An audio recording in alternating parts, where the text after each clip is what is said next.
उन मनुवादी मीडिया वालों से हम पूछना चाहते हैं कि जब तुम अपने बहन बेटी की शादी करते हो तो क्यों पूछते हो लड़के से कौन जात बा। इस देश में जाति के आधार पर टीवी में एंकर चुने जाते हैं। इस बात से इन मनुवादियों के पेट में मरोड़ उठा हुआ है कि इनको पता चल जाएगा। लेकिन हम यह बता देना चाहते हैं, यह जो जाति जनगणना हुई है, यह जाति जनगणना का जब प्रकाशन होगा उसके बाद इस देश का SC ST OBC समाज चुप नहीं बैठेगा कि सब जगह हिंदू है, प्रधानमंत्री, राष्ट्रपति, जज, एंकर सब हिंदू है, बावजूद इसके जो है हिंदू खतरे में है। मोदी जी के लिए चिंता की बात। जाति जनगणना की मांग बिहार में लंबे समय से चल रही थी, लेकिन चूंकि नीतीश जी भाजपा के साथ थे तो उस समय जाति जनगणना कराना राज्य में मुमकिन नहीं था।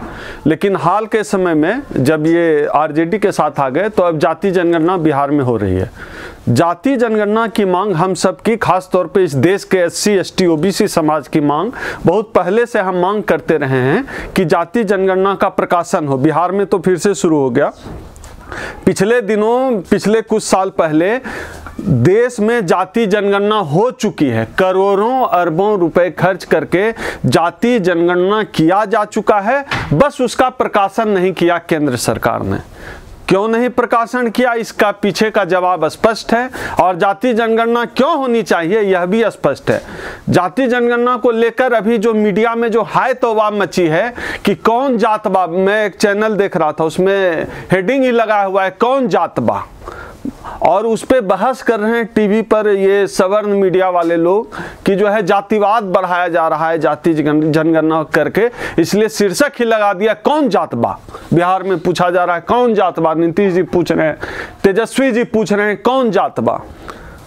तो जो ये सवाल अभी जाति जनगणना होने पर पूछ रहे हैं कौन जात बा, उस मीडिया वाले से हम पूछना चाहते हैं, उन मनुवादी मीडिया वालों से हम पूछना चाहते हैं कि जब तुम अपने बहन बेटी की शादी करते हो तो क्यों पूछते हो लड़के से कौन जात बा।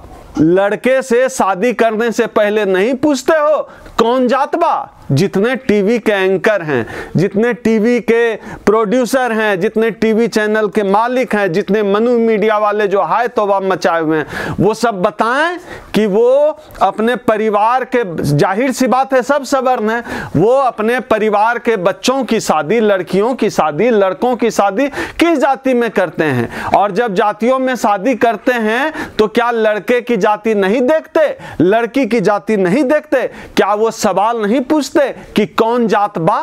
तो बिना जाति देखे आप शादी नहीं करते। इस देश में जातियों के नाम पर श्मशान घाट हैं। इस देश में जाति के नाम पर मुजफ्फरनगर में तो कॉलेज चलता है। इस देश में जाति के नाम पे प्रमोशन मिलता है। इस देश में जाति के नाम पर जज चुने जाते हैं। इस देश में जाति के आधार पर टीवी में एंकर चुने जाते हैं। इस देश में जाति के आधार पर हम घर, मकान, मोहल्ला किराए पर लेते और देते हैं। तमाम चीजों में, इस देश में हर चीज में जाति घुसी हुई है। तो फिर आखिर जाति जनगणना के प्रकाशन से, जाति जनगणना से के होने से आपत्ति क्यों है। इसका सीधा सा जवाब यह है कि जाति जनगणना होने का मतलब है इस देश में SC ST OBC की कितनी आबादी है यह पूरे देश को पता चल जाएगा।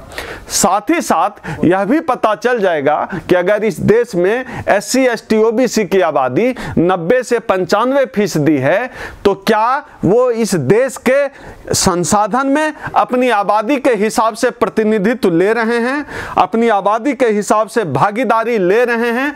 जाहिर सी बात है नहीं ले रहे हैं। इसलिए जाति जनगणना से उनको डर लग रहा है, क्योंकि जाति जनगणना का प्रकाशन हो गया तो हर जाति को पता चल जाएगी कि हम तो आबादी में इतने प्रतिशत हैं, लेकिन मेरा एक जज नहीं है, मेरा एक वाइस चांसलर नहीं है, यह पता चल जाएगा। इस बात से इन मनुवादियों के पेट में मरोड़ उठा हुआ है कि इनको पता चल जाएगा। लेकिन हम यह बता देना चाहते हैं, यह जो जाति जनगणना हुई है, यह जाति जनगणना का जब प्रकाशन होगा उसके बाद इस देश का SC ST OBC समाज चुप नहीं बैठेगा, क्योंकि हमें पता है कि हमारी आबादी इस देश में बढ़ी है और हमारी हिस्सेदारी कम हुई है।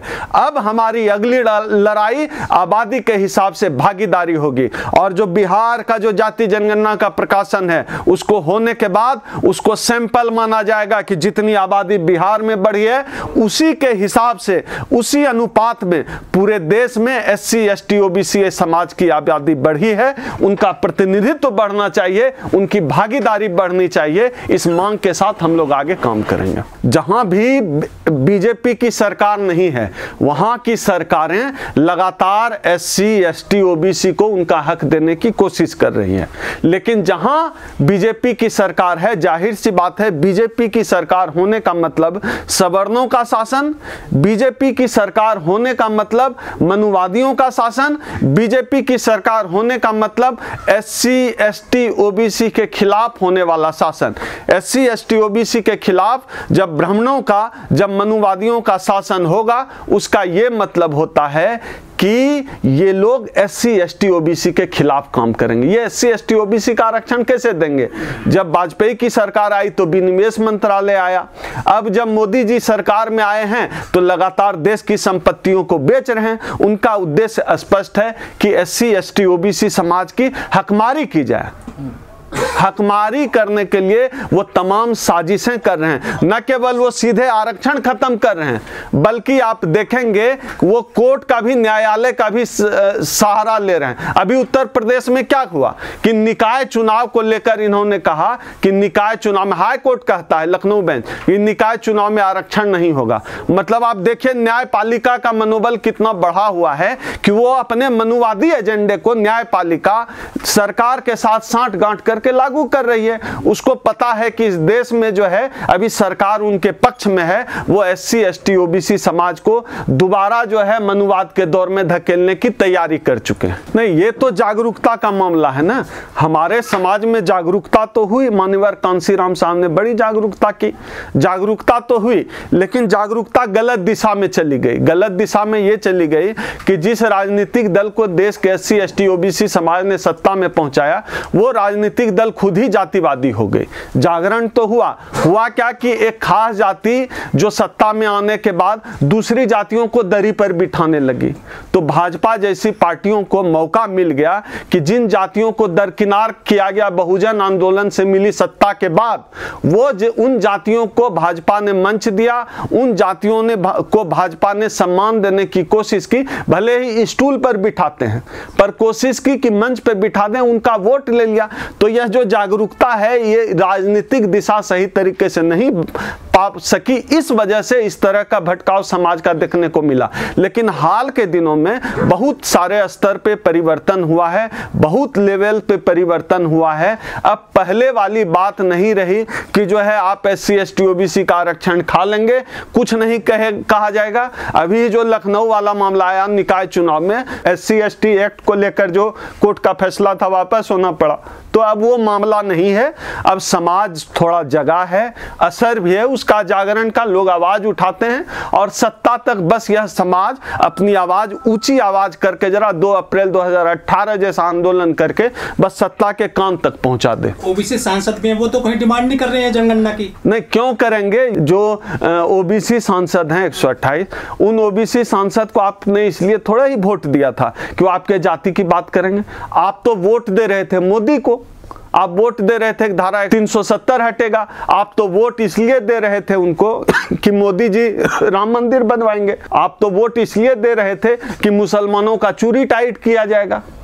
तो जो वादा बीजेपी ने किया सत्ता में आने के बाद सबको पूरा कर दिया। तो ओबीसी समाज अगर बीजेपी के साथ खड़ा रहकर सोचेगा कि आरक्षण मिलेगा, तो आरक्षण के लिए तो उन्होंने वोट ही नहीं दिया है। उन्होंने तो मुसलमान को टाइट करने के लिए वोट दिया, राम मंदिर बनाने के लिए वोट दिया, 370 हटाने के लिए वोट दिया। तो वो तो बीजेपी अच्छे से कर ही रही है पूरी ईमानदारी से। मुझे लगता है कि देश की सबसे ईमानदार पार्टी बीजेपी है। जिन एजेंडों पर लोगों ने उन्हें वोट दिया, उन एजेंडे को बीजेपी ने पूरी ईमानदारी से निभाया और पूरा किया है। जातीय जनगणना से जातिवाद बढ़ेगा देश में? आप लोग जातिवाद को बढ़ावा दे रहे हैं। नहीं, जाति देखकर शादी करने से जाति द्वेष नहीं बढ़ता है।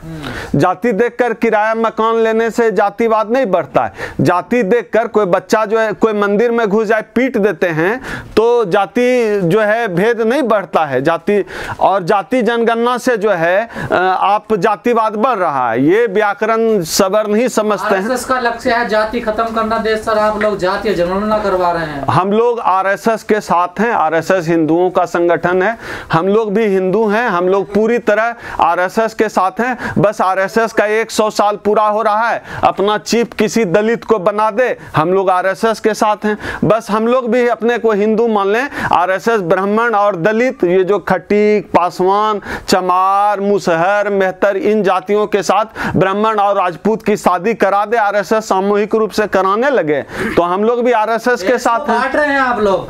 नहीं, आप ये बताइए कि अगर आरएसएस का चीफ कोई दलित बने, यह बोलना देश बांटना कैसे हो गया? संवैधानिक बात मैं कर रहा हूं, किसी मैं पूछ नहीं रहा हूं, कोई खटीक और कोई ब्राह्मण शादी कर ले तो फिर देश बांटना कैसे हो गया? और शादी, आप जब शादी करते हैं, कोई ब्राह्मण जब शादी करता है तो ब्राह्मण देख के ही शादी करता है, कोई ठाकुर राजपूत शादी करता है, ठाकुर राजपूत देख के ही शादी करता है, उससे जातिवाद नहीं बढ़ता है। हम ये कहते हैं कि जाति के आधार पर शादी नहीं हो तो देश बंटने लगा, ये कौन सा तर्क है? इस तर्क को कौन समझाएगा हमको? तो क्या छत्तीसगढ़ में भी होगी अब जातीय जनगणना? अब ये तो वहाँ की राज्य सरकारें बताएं। SC ST OBC समाज को दबाव बनाना चाहिए कि पूरे देश में हो और राष्ट्रीय स्तर पे जो जनगणना हो चुकी है उसका प्रकाशन हो। डॉक्टर साहब, प्रवीण तोगड़े ने बोला है कि जितने भी संवैधानिक पद हैं सभी पे हिंदुओं को नियुक्त किया जाना चाहिए, मुस्लिमों को नहीं किया जाना चाहिए। नहीं, तो उसमें प्रवीण तोगड़िया ने कहने में ही देर कर दिया। कौन सा पद पे अभी मुसलमान नियुक्त है? देश का प्रधानमंत्री, राष्ट्रपति, राज्यपाल, एक भी मिनिस्टर मुसलमान नहीं है, जज मुसलमान नहीं है, CBI का चीफ नहीं, ID का चीफ नहीं, RBI का गवर्नर नहीं है, कोई राज्यपाल, कहाँ है मुसलमान? तो प्रवीण तोगड़िया बोलने में देर कर रहा है। मोदी जी कब का हिंदू राष्ट्र भारत को बना चुके हैं। लेकिन मोदी जी खुद कह चुके हैं। ये अलग बात है कि सब जगह हिंदू है, प्रधानमंत्री, राष्ट्रपति, जज, एंकर सब हिंदू है, बावजूद इसके जो है हिंदू खतरे में है। मोदी जी के लिए चिंता की बात है। लेकिन मोदी जी कह चुके हैं कि मैं तो खुद OBC हूं, पिछड़ी जाति से आता हूं। ये तो मैं कई बार कहता हूं अपने इंटरव्यू में लगातार कि हमें अपनी जाति का नेता नहीं चाहिए, हमें अपनी जाति की बात करने वाला नेता चाहिए।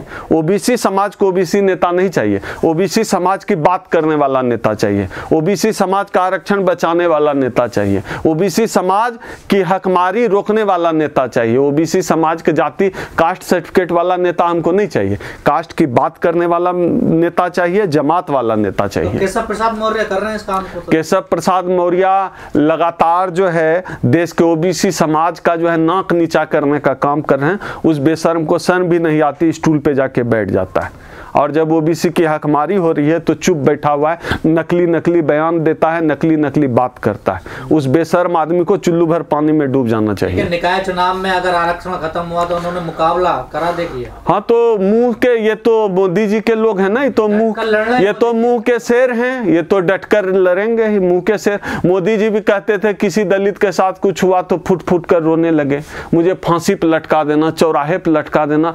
पता नहीं नौटंकी करने में ये जो है, मुझे अगर सच में ये आदमी पढ़ा लिखा होता, मुझे लगता है कि ये आदमी NSD में टॉपर होता, नेशनल स्कूल ऑफ ड्रामा में, और एक्टिंग में इनकी टक्कर अमिताभ बच्चन से ही होती मोदी जी के। इतने खतरनाक झूठे एक्टर हैं।